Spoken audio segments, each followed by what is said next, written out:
animes mais esperados deste ano finalmente chegou ao seu final de uma maneira épica. Fala povo, tudo bem com vocês? Bem-vindos ao canal Nigiri Sekai. Para quem ainda não me conhece, eu sou a Buma e finalmente chegou o fim da terceira temporada de Kimetsu no Yaiba. Você gostou do final? Você já assistiu?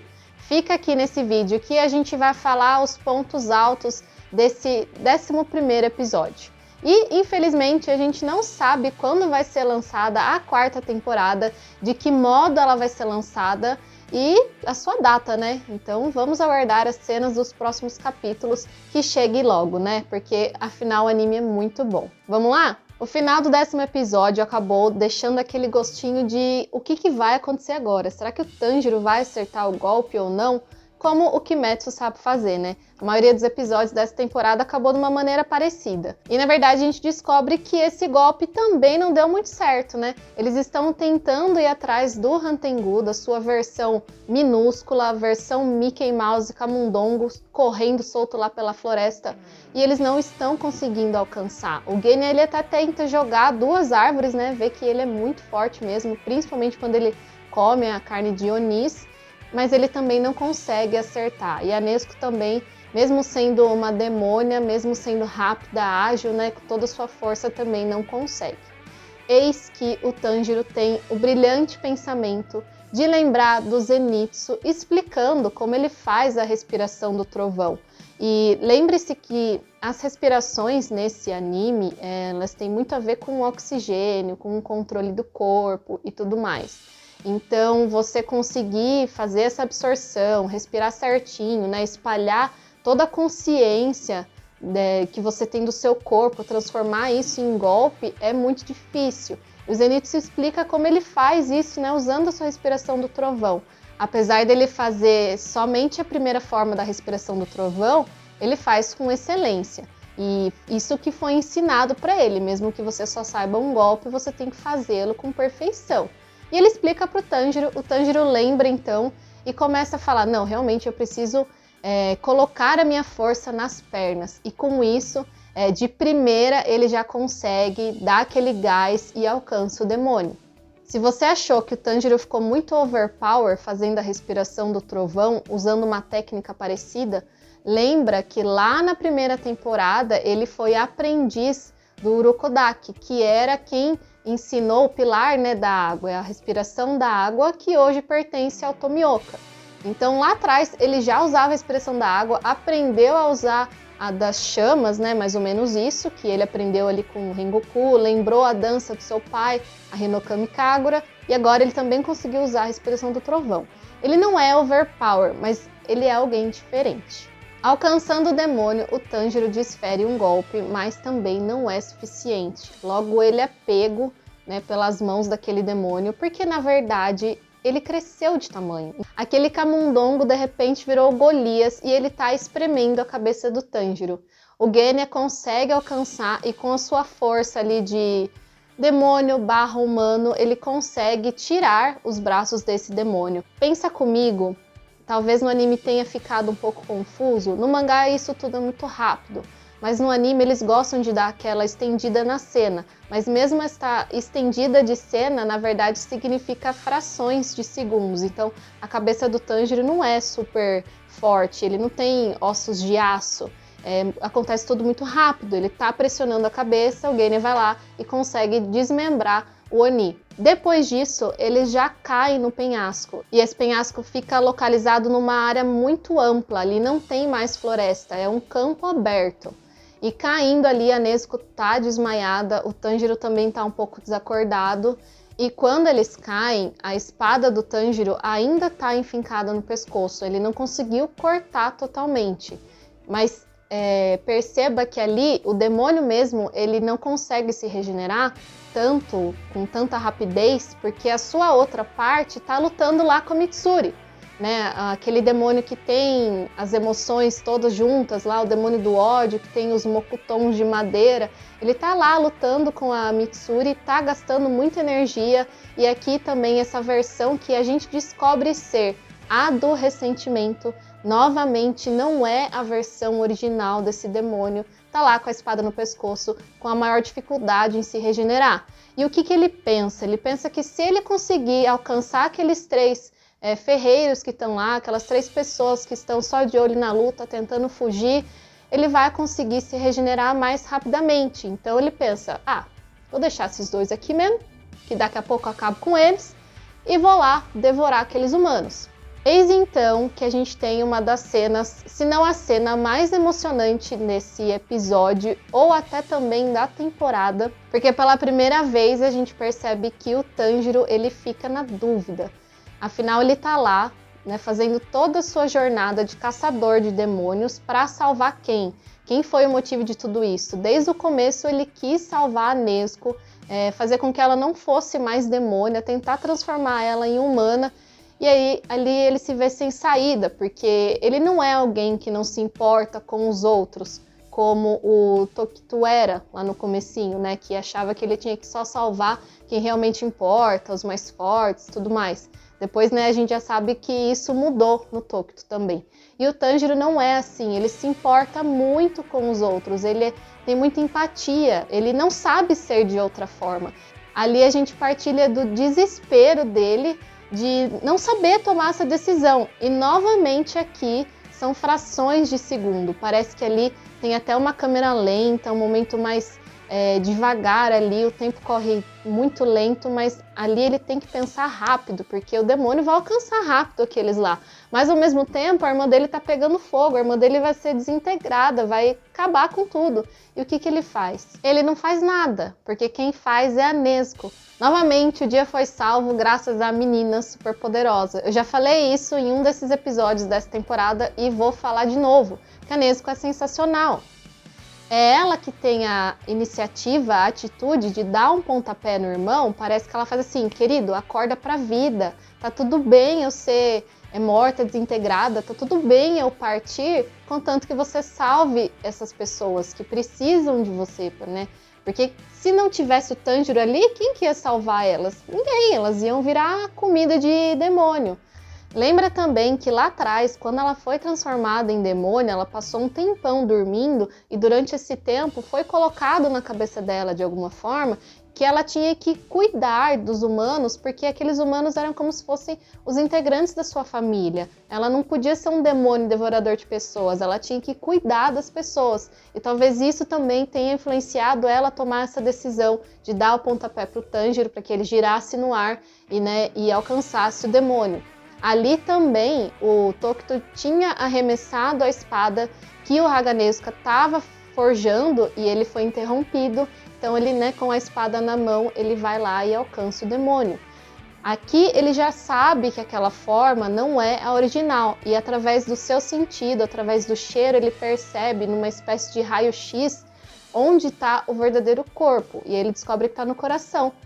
Ele consegue decapitar a cabeça do demônio do medo, que é o Hantengu, a Lua Superior 4. Esse demônio, ele me deixou a impressão de ser o mais chato, porque ele só foge o tempo todo. Diferente dos outros que vão pro pau, vão pra luta, esse aqui só fugiu. E isso me deixou com muita raiva dele, porque parece que foi tudo uma perda de tempo. Enquanto os outros vão realmente tentar ali derrotar os Hashiras e tudo mais, esse aqui, ele só queria fugir. Ali a gente tem também um flashback da sua história, mostrando que, na verdade, o Hantengu já era alguém ruim antes de ser demônio. É uma coisa bem rápida, no mangá é muito mais rápido, são poucos quadros. Se eu não me engano, são 2 páginas só contando a história dele, coisa bem rapidinha. E ali a gente já vê que ele bota a culpa nos outros, que ele não quer saber de responsabilidade nenhuma, ele não assume os seus atos. E talvez por isso ele tenha se subdividido em tantas emoções, em tantas pessoas, sempre, quando ele virou demônio, sempre para culpar alguém que não fosse ele. O Tanjiro, então, se vê desolado, ele ajoelha no chão, ele tá ciente, ele tá feliz porque ele conseguiu salvar aqueles 3 ferreiros, as 3 pessoas, mas ao mesmo tempo, poxa vida, ele precisou sacrificar a irmã, porque nunca que ele ia conseguir deixar ela, sei lá, por baixo de um manto, alguma coisa, levar ela para um lugar escondido, para não se desintegrar e ao mesmo tempo alcançar o demônio para salvar aquelas pessoas. Então foi uma espécie de sacrifício mesmo. E ali ele se vê na dúvida de que poxa, realmente valeu a pena? Eu vim aqui até hoje para fazer isso, para passar por isso, para perder a minha irmã no final de contas? Será que realmente, né, deu tudo certo? Não deu certo? O que eu tô fazendo aqui? E aí, a gente tem o plot twist mais legal dessa temporada, né? A gente tem uma visão ali por trás, as pessoas estão olhando alguma coisa vindo na direção dele, e na verdade a Nezuko, ela conquistou o Sol. E lembra de outra coisa sobre a Nezuko, ela saiu do controle do Muzan lá atrás, e agora ela conseguiu conquistar o Sol. Esse arco da Vila dos Ferreiros não teve tantas batalhas assim intensas, tantas cenas de ações. Foi um arco muito mais emocionante. Foi muito mais tocado lá no nosso coração, a história do Tokto, do Genya, desses demônios até, né, que sempre conta um pouquinho o plano de fundo deles, mas foi uma temporada muito mais emocionante e não podia acabar de outra forma. A Nezuko finalmente conquistou o Sol, algo que para quem leu o mangá ficou uma cena muito mais bonita. E para quem não leu, eu imagino a surpresa que foi achar que ela realmente tinha partido e de repente está lá viva falando bom dia, que bom, né? Imitando as pessoas. Lembra também, mais uma coisa interessante sobre ela, na verdade isso também é explicado logo depois, né, através da carta da Tamayo. A Tamayo já tinha previsto que o sangue da Nezuko era diferente e que ela poderia conquistar o Sol um dia.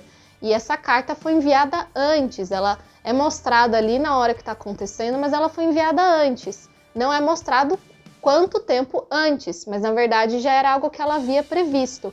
E a Nezuko realmente é muito diferente, assim como seu irmão, e isso tem a ver com a história deles, com a linhagem que eles têm.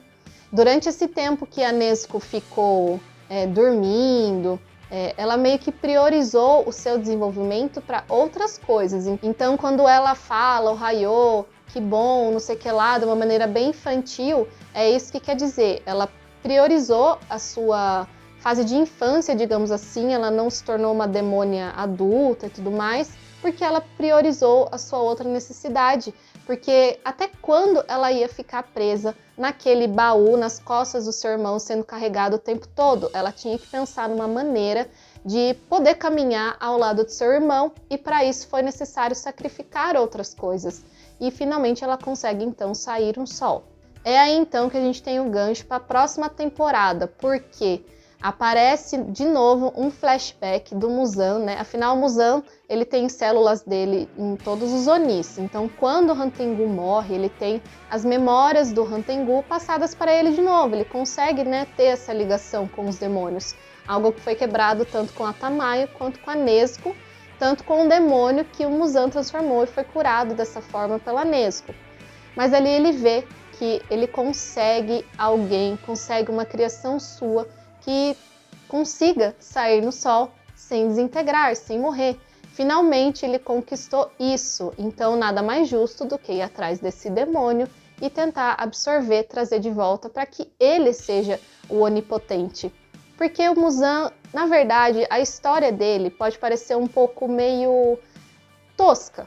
Você podia esperar um vilão um passado bem drástico, e por causa desse passado muito difícil, ele se tornou alguém, um demônio, ele optou por escolher por isso.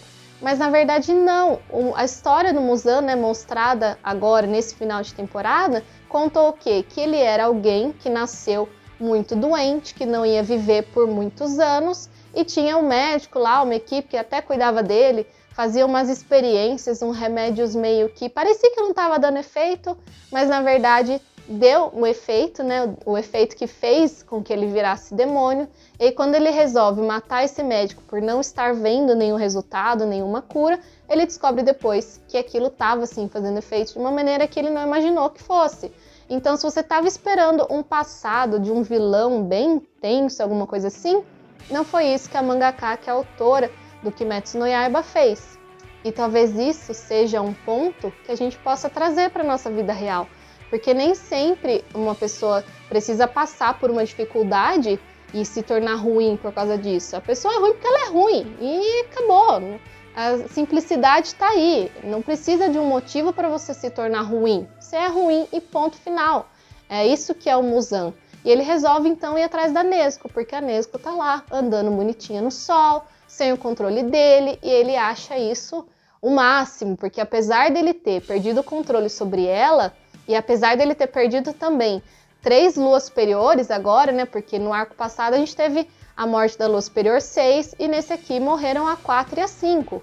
Apesar de todas essas perdas, agora ele tem o que ele mais almeja, que é poder sair ao sol. Depois disso, a gente já tem o alívio cômico, né? Como sempre presente o alívio cômico nos episódios de Demon Slayer. Mostra o Tanjiro saindo da vila, né? Antes disso, tem a reunião, né? Do final feliz. A Mitsuri, ela chega, se assusta um pouco com a Nezuko, né? Vê que a Nezuko agora tá falando, tá sem o bambu na boca, tá lá no sol, tá viva.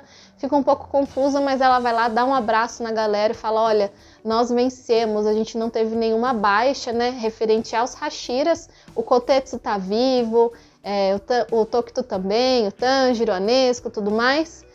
A baixa que teve foi realmente dos ferreiros, né, que foram mortos, mas diferentemente do arco passado, que o Zui meio que se aposentou, aqui a gente não teve perda de Hashira.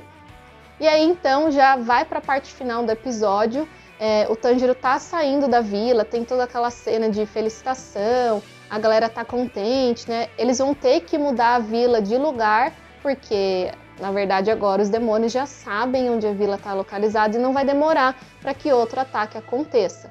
Então eles se despedem do Tanjiro, agradecem, o Haganezuka dá o seu chilique de sempre. Você quebrou minha espada, Tanjiro. E na verdade não quebrou, né? Na verdade ela precisa ser refeita, reforçada, porque ele não havia terminado de forjar a lâmina. Isso a gente sabe que vai acontecer lá na frente. Próxima vez que o Tanjiro usar a espada, provavelmente já vai ser a sua espada mesmo. Uma consideração que eu quero fazer é sobre a Mitsuri. Lembra lá no episódio passado que teve o seu nome quando ela jurou proteger todo mundo? Aqui nesse episódio parece que ela foi protegida, porque ela não conseguiu de novo salvar a galera, né, que ela jurou proteger, e aqui ela foi protegida pelo Tanjiro, porque quando ela meio que se entrega, fala, olha, não vou conseguir, pode parecer que você tenha achado ela irritante também por causa disso. Eu acho que foi uma falha, porque ela é muito forte e ela é alguém que, né, tendo em vista o que ela jurou no episódio passado, aqui ficou meio... ficou fraco. Não parece que ela era quem ela era realmente. Não parece que ela tinha tanta força assim. Então fica aqui a minha crítica para esse final da Mitsuri. Espero que isso se modifique lá na frente. Lá na frente também vão surgir outras lutas, ela vai ter que participar e eu espero que ela tenha muito mais tempo em tela do que ela teve nesse arco. Escreva aqui o que você achou dessa temporada, desse arco da Vila dos Ferreiros. Saiba que no próximo muita água vai rolar, vai ter muita coisa para acontecer ainda. Não sei como eles vão dividir tantos capítulos que ainda restam, mas provavelmente vai ser uma adaptação muito boa, porque novamente... trilha sonora, a trilha ambiente, a animação gráfica ficou sensacional e a Ufotable está de parabéns. Eles conseguiram fazer com que o mangá, a experiência do mangá, parecesse uma resenha e que o anime realmente era o filme que a gente tinha que ver.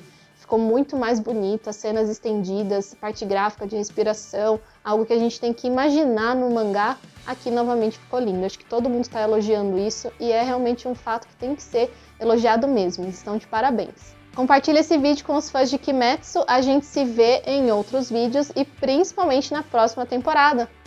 Tchau!